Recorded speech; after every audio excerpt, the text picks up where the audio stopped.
आज आपण नाश्त्यासाठी झटपट बनवता येतील असे 3 पदार्थ बनवणार आहोत, जे बनवायला अतिशय सोपे आहेत आणि घरातील सगळे आवडीने खातील असे आहेत. तर आपण सुरुवात करूयात. सगळ्यात आधी आपण ब्रेड पकोडा बनवतोय. त्यासाठी एका बाउलमध्ये आपल्याला बेसन घ्यायचं आहे. इथे मी जास्त प्रमाणात बनवते, त्यासाठी 2 कप एवढं बेसन पीठ घेतलं. त्यामध्ये मीठ घालायचं, थोडी हळद घालायची आणि मिरची पावडर घालायची. यासोबतच यामध्ये थोडासा ओवा घालायचा, म्हणजे चव छान लागते. हळद घालणं पूर्णपणे ऑप्शनल आहे. आता हे मिक्स करून घ्यायचं आहे आणि यामध्ये आपल्याला थोडं थोडं पाणी घालून, जसं आपण भजी बनवण्यासाठी पीठ भिजवतो तसं थोडंसं सरसरीत असं पीठ आपल्याला भिजवून घ्यायचं आहे. खूप अगदी घट्टही पीठ करायचं नाही. अशा पद्धतीने पीठ भिजवलं की बाजूला ठेवायचं आणि आता एका मिक्सरच्या जारमध्ये आपल्याला हिरवी मिरची, त्यामध्ये लसूण घालायचा आहे, यासोबतच मीठ घालायचं आणि थोडासा कढीपत्ता घालायचा. हे मिक्सरला जाडसर असं वाटून घ्यायचं आहे. आता गॅसवरती आपल्याला एक कढई गरम करायला ठेवायची आणि त्यामध्ये तेल घ्यायचं. खूप जास्त तेल घेण्याची गरज नाही. अर्धा चमचा एवढंच तेल घेतलेलं आहे. त्यामध्ये मोहरी घालायची. मोहरी थोडी जास्त घालायची आणि व्यवस्थित तडतडू द्यायची. जिरं घालूयात. कढीपत्ता घालायचा आणि तयार करून घेतलेला जो आपण ठेचा आहे मिरचीचा, तो यामध्ये घालायचा आहे. याला 1-2 मिनिटं आपण परतून घेणार आहोत.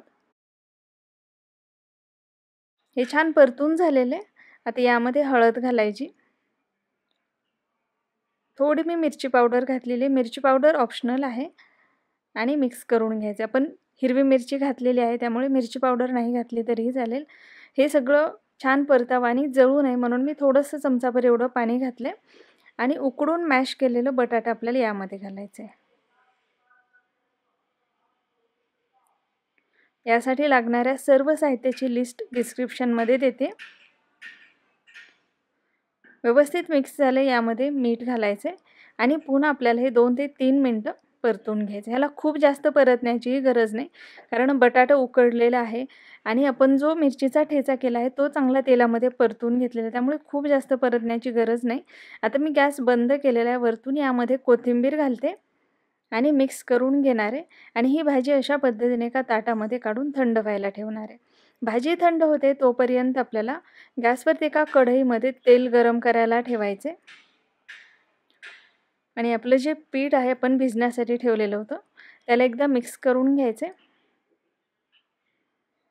यामध्ये मी अगदी थोडासा खायचा सोडा घालते. सोडा पूर्णपणे ऑप्शनल आहे, पण जर तुम्हाला बाहेर गाडीवरती जसा ब्रेड पकोडा मिळतो सेम त्या पद्धतीचं टेक्स्चर हवं असेल तर थोडासा खायचा सोडा घालायचा आणि याला मिक्स करून घ्यायचे.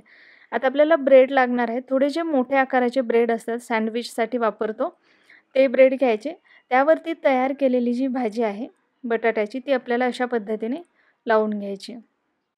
आता इथे मी फक्त बटाट्याची भाजीच लावते याला. तुम्ही हिरवी चटणी किंवा जी लाल चटणी असते, टोमॅटो केचप, हे सुद्धा ब्रेडला लावून घेऊ शकता. आणि यावरती दुसरा ब्रेड ठेवून याला आपल्याला अशा पद्धतीने ट्रायंगल शेपमध्ये कट करून घ्यायचं आहे. आता जे आपलं पीठ आहे भिजवून आपण बाजूला ठेवलेलं, एकदा मी मिक्स करून घेते. पिठाची कन्सिस्टन्सी पाहू शकता या पद्धतीचीच हवी. खूप घट्ट पीठ करायचं नाही, नाहीतर याचा जो लेअर आहे खूप जास्त जाड येतो पिठाचा आणि मग ते खायला चांगलं लागत नाही. आता याला डीप करून घ्यायचं यामध्ये आणि पटकन व्यवस्थित गरम झालेल्या तेलामध्ये तळून घ्यायचं आहे. तेल चांगलं गरम करायचं आधी. तेल जर कमी गरम असेल तर आपला जो ब्रेड पकोडा आहे जास्त ऑइली होऊ शकतो. त्यामुळे ब्रेड पकोडा तळताना तेल व्यवस्थितच गरम असायला हवं. अशा पद्धतीने छान याला हलकासा ब्राऊन रंग येईपर्यंत तळून घ्यायचं किंवा याचा वरचा जो लेअर आहे क्रिस्पी होईपर्यंत तळायचे. तर इथे पाहू शकता काही ब्रेड पकोडे इथे मी तळून घेतलेले आहेत. खूप मस्त एकदम क्रिस्पी झालेला आहे आणि खायलासुद्धा खूप टेस्टी झालेला आहे. हा तुम्ही टोमॅटो केचपसोबत खाऊ शकता किंवा हिरव्या चटणीसोबतसुद्धा छान लागतो. आता यानंतर आपण पुढची रेसिपी पाहूयात. उलटा वडापाव कसा बनवायचा ते पाहणार आहोत. त्यासोबत 2 चटण्यासुद्धा बनवणार आहोत. आता त्यासाठी इथे मी उकडून त्याची साल काढून घेतलेलं बटाटे घेतले आणि त्याला हाताने बारीक करून घेतलेलं आहे. आता एका मिक्सरच्या भांड्यामध्ये आपण हिरव्या मिरच्या घेतल्यात, आलं घालायचं, लसूण, कोथिंबीर, त्यासोबतच थोडे धणे आणि जिरे घातलेले आहेत, कढीपत्ता घालायचा आहे आणि हे मिक्सरला आपल्याला जाडसर वाटून घ्यायचे, खूप बारीक करायचं नाही. आता एक कढई मी गॅसवरती गरम करायला ठेवली, त्यामध्ये तेल घालूयात. तेल चांगलं गरम झालं की मोहरी घालायची आणि व्यवस्थित तडतडू द्यायची. मोहरी थोडी जास्त घालायची.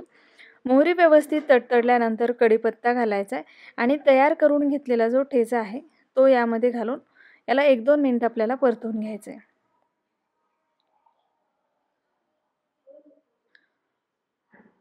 हे चांगलं परतून झालं की गॅसची फ्लेम कमी करायची. यामध्ये हळद घालायची आणि मिक्स करून घ्यायचं आहे. आता आपण उकडून हाताने बारीक करून घेतलेलं जे बटाटा आहे ते यामध्ये घालूयात. मिक्स करून घ्यायचे. चवीपुरतं यामध्ये मीठ घालायचं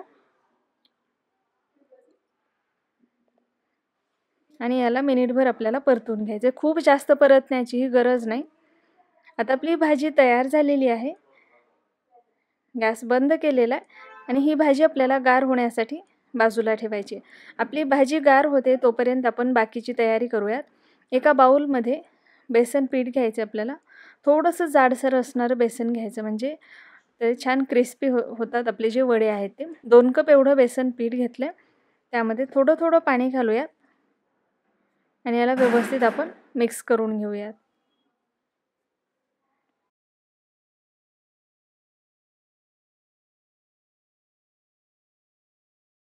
थोडंसं सरसरीत ठेवायचं.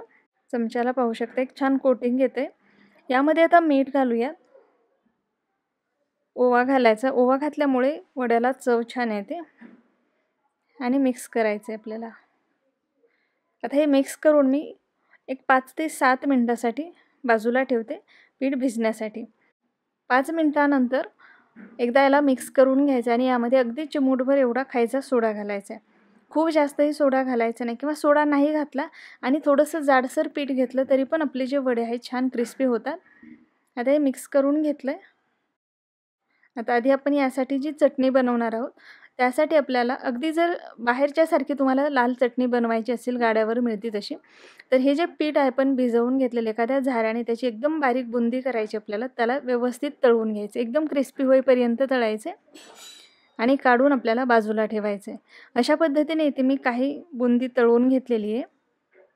गार झाल्यानंतर एका मिक्सरच्या जारमध्ये घ्यायची. त्यामध्ये लाल तिखट घालायचे, मीठ घालायचं आणि लसूण घालून आपल्याला हे मिक्सरला एकदा फिरवून घ्यायचं. खूप बारीक करायचं नाही. तर जशी आपल्याला बाहेर वडापावसोबत चटणी मिळते ती चटणी आपली इथे तयार झालेली आहे. आता हिरवी चटणी बनवण्यासाठी कोथिंबीर, हिरवी मिरची घ्यायची. यासोबतच यामध्ये लसूण घालायचा, थोडंसं आलं घालायचं, मीठ घालायचं चवीपुरतं आणि गरजेप्रमाणे पाणी घालून आपल्याला या पद्धतीची चटणी तयार करून घ्यायची. यामध्ये तुम्ही आलू भुजिया किंवा बारीक शेवसुद्धा घालू शकता. चटणीचं टेक्स्चर आणखी छान येतं. आता आपल्या दोन्हीही चटण्या तयार झालेल्या आहेत आणि तयार करून ठेवलेली बटाट्याची भाजीसुद्धा थंड झालेली आहे. आता या पद्धतीने या भाजीचे आपल्याला थोडे चपट्या आकाराचे वडे तयार करायचे. गोल न करता थोडे चपटे बनवायचे. आता पावभाजीसाठी आपण किंवा वडापावसाठी जे पाव घेतो ते पाव घ्यायचे आहेत आपल्याला. त्याला मधून कट करायचे. तयार केलेली जी हिरवी चटणी आहे ती आपल्याला एका बाजूला लावायची पावाच्या, दुसऱ्या बाजूवरती लाल चटणी लावायची आणि भाजीचा जो आपण वडा तयार केलेला आहे किंवा भाजी जी आपली आहे बटाट्याची, या दोन्हीच्या मध्ये ठेवायची. याला हलकंसं प्रेस करायचं आणि जे भिजवून घेतलेलं आपण पीठ आहे त्यामध्ये आपल्याला हा पाव बुडवून घ्यायचा आहे. याच पद्धतीने दुसरासुद्धा आपण पाव तयार करून घेऊयात. या भाजीपासून तुम्ही वडापाव देखील बनवू शकता. आपण जे भिजवून घेतलेलं पीठ आहे त्यामध्ये याला व्यवस्थित डीप करायचे. पीठ सगळ्या बाजूने लागायला हवं आणि व्यवस्थित गरम झालेल्या तेलामध्ये आपल्याला हा जो वडा आहे तळून घ्यायचा आहे. तर नेहमी जो आपण वडापाव बनवतो त्यापेक्षा ह्याची टेस्ट खूप वेगळी लागते, छान लागतो खायला खूप. तर ही रेसिपी नक्की एकदा ट्राय करा. हळदी कुंकवासाठी सुद्धा छान ऑप्शन आहे जर तुम्हाला कमी प्रमाणामध्ये बनवायचं असेल, किंवा एखाद्या वेळी तुम्ही इव्हिनिंग स्नॅक्ससाठी सुद्धा बनवू शकता. मुलांची छोटी मोठी पार्टी असेल त्यासाठी सुद्धा एक छान ऑप्शन आहे. तर इथे 2 वडे मी तळून घेतलेले आहेत. कट करून दाखवते. खूप छान एकदम क्रिस्पी झालेले आहेत आणि बघू शकता मध्ये मस्त याला 3 लेयर दिसत आहेत. चटणी आपण दोन्ही साईडने लावलेली आहे, मध्ये भाजी आहे. तर खूप मस्त लागतात, नक्की ट्राय करा। यानंतरची रेसिपी आपण पुरी भाजी बनवतो आहे। अगदी कमी तेलकट होणारी पुरी आणि मस्त फुगणारी पुरी कशी बनवायची हे पाहूयात। त्यासाठी एका भांड्यामध्ये आपल्याला गव्हाचं पीठ घ्यायचं 2 कप, त्यामध्ये पाव कप एवढा बारीक रवा घालायचा, 2 टेबलस्पून एवढं बेसन घालायचं, चवीनुसार यामध्ये मीठ घालायचे आणि यासोबतच 1 चमचाभर आपल्याला पिठी साखर घालायची। रवा घातल्यामुळे आपली जी पुरी आहे छान क्रिस्पी होते, बेसन घातल्यामुळे पुरी कमी तेलकट होते आणि पिठी साखर घातल्यामुळे पुरीला चव तर चांगली लागतेच, पण पुरीला रंगही खूप छान येतो। आता हे सगळं मिक्स करून घ्यायचं। यामध्ये थोडं थोडं पाणी घालायचं आपल्याला आणि घट्टसर असा पिठाचा गोळा तयार करायचा। पीठ पातळ करायचं नाही। पुरीचं पीठ जर पातळ असेल तर पुऱ्या ऑइली होतात, त्यामुळे पीठ कधीच पुरीचं खूप जास्त पातळ होऊ द्यायचं नाही आपल्याला। तर अशा पद्धतीने पीठ आपलं इथे मी भिजवून घेतलंय आणि पाहू शकता थोडंसं घट्टसरच ठेवलेलं आहे। वरतून थोडंसं तेल लावूयात आणि यावर झाकण ठेवून आपण हे पीठ 15 ते 20 मिनिटं भिजण्यासाठी ठेवूयात। आता आपलं पीठ भिजतंय तोपर्यंत आपण भाजी बनवून घेऊयात। त्यासाठी गॅसवरती कढई गरम करायला ठेवलेली आहे। त्यामध्ये तेल घालायचं। तेल व्यवस्थित गरम झालं की मोहरी घालायची, जिरं घालायचे आणि बारीक चिरलेला कांदा घालायचा।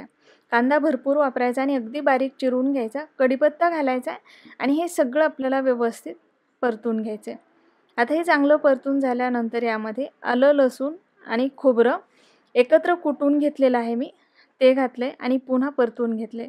आता यामध्ये हळद घालायची, लाल मिरची पावडर घालायची, यासोबतच मी कांदा लसूण चटणी घातलेली आहे आणि कोथिंबीर घातली, थोडंसं टोमॅटो घातले आणि हे सगळं मी परतून घेणार आहे। धनेपूड घातलेली आहे।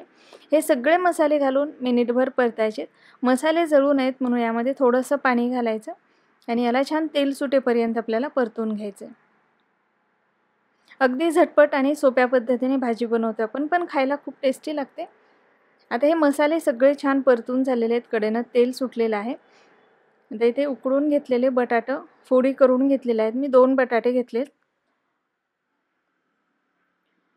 यामध्ये 1-2 मिनिटं याला परतून घ्यायचे। यावर झाकण ठेवायचे, 2-3 मिनिटाला एक वाफ येऊ द्यायची। अशा पद्धतीने तुम्ही सुकी भाजी सुद्धा ही बनवू शकता, पण आपण थोडासा रस्सा बनवतोय। यामध्ये पाणी घालायचं, पाणी थंड न वापरता गरम पाणी घालायचं, म्हणजे भाजीला रंग चव दोन्ही छान येतं आणि आपली भाजी पटकन शिजते देखील। गरजेनुसार पाणी घालायचं, ढवळून घेऊया।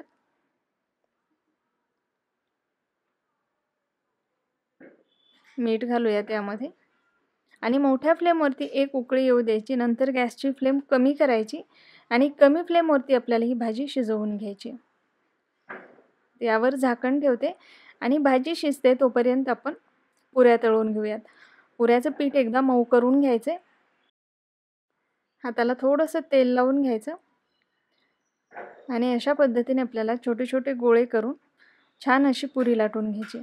पुरी लाटताना त्याला पीठ लावायचं नाही, आपल्याला थोडंसं तेल लावून घ्यायचं आणि पुरीचं पीठ घट्ट असल्यामुळे बघू शकता खूप छान आपली पुरी लाटली जाते। अजिबात पीठ लावायची गरजही पडत नाही आणि मस्त पातळ अशी पुरी लाटायची। पुरी जर तुम्ही खूप जाड लाटली तर पुरी खूप वेळ क्रिस्पी राहणार नाही, त्यामुळे पातळ पुरी लाटायची आणि अशा पद्धतीने याला तळून घ्यायचे। पुरी तळताना आपल्याला तेल व्यवस्थित गरम करायचे।